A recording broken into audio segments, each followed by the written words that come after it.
మనిషికి గెలుపు ఓటములు సహజం. నాకే ఎందుకు ఇన్ని కష్టాలు ఎదురవుతున్నాయి అనుకుంటున్నావా?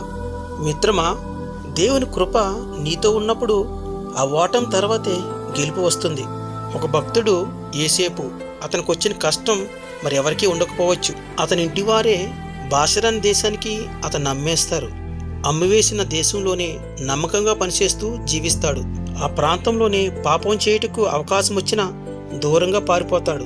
చెయ్యని నేరానికి ఆ ఇంటి యజమానురాలే జైల్లో పెట్టించింది. జైల్లో నమ్మకంగా ఉన్నాడు.